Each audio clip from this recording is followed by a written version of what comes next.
있겠지만 한세실업은 의류 수출 전문 회사예요. 그래서 물론 우리도 처음 시작할 때는 다 공장이 한국에 있었지만은 88년부터 그 해외 생산을 시작해서 지금은 의류 자체는 거의 100% 샘플을 제외하고는 100% 해외에서 생산하고 있습니다. 근데 이제 원부자재는 아직도 한 50% 정도는 국내에서 가져가고 있죠. 그것도 옛날에는 100%였는데 조금씩 이제 줄어서 한 50% 정도는 국내에서 가져가고 50%는 중국이나 제3국에서 이제 원부자재를 가져가고 있습니다. 그래서 의류 수출하는 회사로서는 비교적 큰 회사라고 볼 수가 있죠. 아마 그 아시아 지역에 있는 그런 의류 전문 수출 제조업체 중에서 몇 번째 안에 들어가는 그런 회사일 거라고 생각하고 있습니다.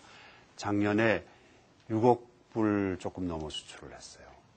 그래서 이제 원화로 따지면 한 6,600억 정도 했습니다.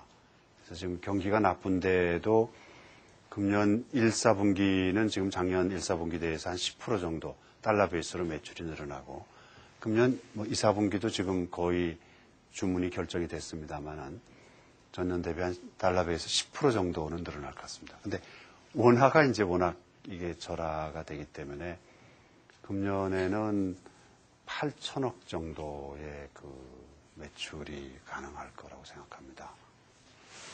2003년 5월에 S24에 인수를 했는데 IMF가 끝나고 나니까 말이에요. 무슨 일이 생겼어요? 부동산이 굉장히 싸졌죠. 지금도 부동산 값이 자꾸 떨어지지만 그냥 테헤란로의 빌딩이 거저 굴러다닐 정도였어요. 그렇죠? 그래서 그 당시에 이제 기업들이 대부분 어려웠지만 일부 또 현금이 있는 기업들은 그 당시에 좋은 부동산들을 많이 샀습니다. 그리고 그것이 이제 뒤에 가서 또 큰 돈이 되기도 했는데 또 일부는 기업을 사기 시작했죠. 본격적으로. 그 당시에 이제 커다란 불황을 거치면서 많은 기업들이 무너져가지고 법정관리 기업들이 굉장히 많았습니다. 지금도 아직까지 남아있잖아요. 얼마 전까지 대우조선 하던 것도 그렇고 또 현대종합상사도 지금 그 당시 이제 부실 기업이 돼가지고 지금 주인이 없어요. 대우실업, 대우인터내셔널도 지금 아직도 주인이 없습니다. 아직도 해결이 안 된 데들이 많아요. 그래가지고 법정관리로 넘어가 있는 기업들, 주인이 없는 기업들이 많기 때문에 M&A들을 많이 했어요. 그래서 한세도 법정관리 넘어가 있는 기업들 중에서 의류 관련되는 기업을 좀 인수를 해야 되겠다 그래서 한 3년 가까이 쌍방울도 쫓아다니고, 여러분 쌍방울 어떤 회사인지 알죠? 그렇죠? 쌍방울도 쫓아다니고, 그 다음에 세계물산, 온바로스 이런 거 있는 수출도 하고 내수도 하고 그런데, 그 다음에 신성통상 수출도 있고 내수도 있는데 하이파이브인가? 요새는 지오지아? 그런 거 하는데. 하여튼 법정관리 기업을 인수하겠다고 한참 회사가 노력을 했는데, 다 성공을 하지 못했어요. 왜 그런지. 같은 의류업체에서 의류를 인수하는 것이 자연스럽고 또 항상 이제 한세가 어디를 인수한다 그러면은 대체적으로 시장도 호의적이고 물론 정부도 호의적이고 경영을 잘할 것 같잖아요. 같은 데서 하니까. 그래서 결과적으로 안 되더라고요. 그게 다 인연이라 그럴까 이제 그런 것 같아요. 그러고 있는 사이에 예스24를 인수를 하게 된 거죠. 그러면서 혹시나 해서 사실 인터넷 기업들을 상당히 많이 공부를 했어요. 포탈도 큰 포탈은 우리가 엄두를 못 내니까 작은 포탈들도 좀 공부를 하고 쇼핑몰 쪽에서는 예스24 쪽을 미리 공부를 좀 해뒀었거든요. 특별한 이유 없이 그냥 공부를 해둔 거예요. 그때 내 생각은 예스24는 그때도 적자를 많이 냈을 뿐이지 1위 기업이거든요. 그리고 그 전해, 1년 전에 1위인 예스24하고 2위인 와우하고 또 합병을 했어요. 그러니까 1위가 하고 2위하고 합병한 1위 기업이니까 정말 탄탄한 1위 기업이에요. 그렇죠. 그러니까 그냥 저절로 둬도 잘 될 것 같더라고요. 내 기분에는요.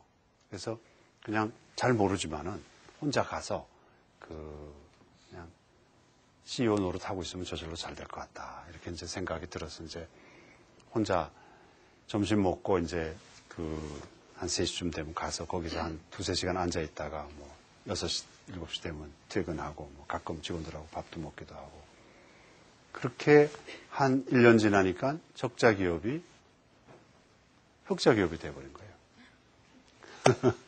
아무도 믿어주질 않았죠. 사실은 흑자가 난다는 걸 믿지도 않았고 흑자 났다고 해도 믿지를 않았어요. 근데 어떻게 해서 흑자가 났을 것 같아요, 여러분들?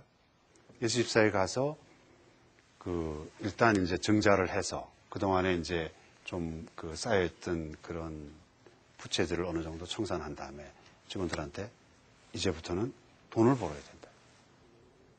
마켓 쉐어도 좋고, 좋고, 다 좋지만은 일단 돈을 벌어서 먹고 살고, 그 다음에 돈이 있어야 서버도 새로운 걸 사고, 또 시스템도 새로운 걸 개최를 하고 하는 거 아니냐. 일단 돈을 벌고, 그 다음에 시장 점유율을 늘리든 줄이든 그 다음이다. 일단 돈을 벌어야 되겠다. 돈을 벌려면 어떻게 했으면 좋겠느냐. 목표를 바꿔준 거죠, 목표를. 그러니까, 워낙 우수한 사람들이니까 목표를 바꿔주니까 그 바꿔준 목표가 1년 만에 그대로 실천이 된 거예요. 아까 물류 말씀하셨는데, 물류가 굉장히 중요하거든요. 예스24 같은 경우에. 아주 전형적인 박리담회의 유통이잖아요. 정말로 아주 정말 적은 돈을 남기는 그렇지만 이제 많이 파는 그런 회사거든요. 그렇죠? 지금 예스24가 최근에 와서 이제 돈을 남긴다고 하지만은 책 한 권 팔면은 200원 남기는 게 지금 현재로서의 기준 이제 목표예요. 10,000원짜리 책 팔아서 200원 남기는 거죠. 그렇죠? 그런데 원체 많이 파니까. 작년 한 해만 2,500만 권을 팔았으니까 원체 많이 파니까 이제 이익이 나는 거죠.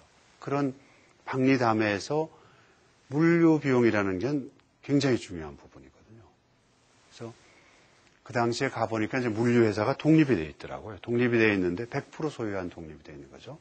근데 양자 간에 모회사하고 자회사 계약이 어떻게 되냐면 9%를 주는 계약이에요. 한 건당.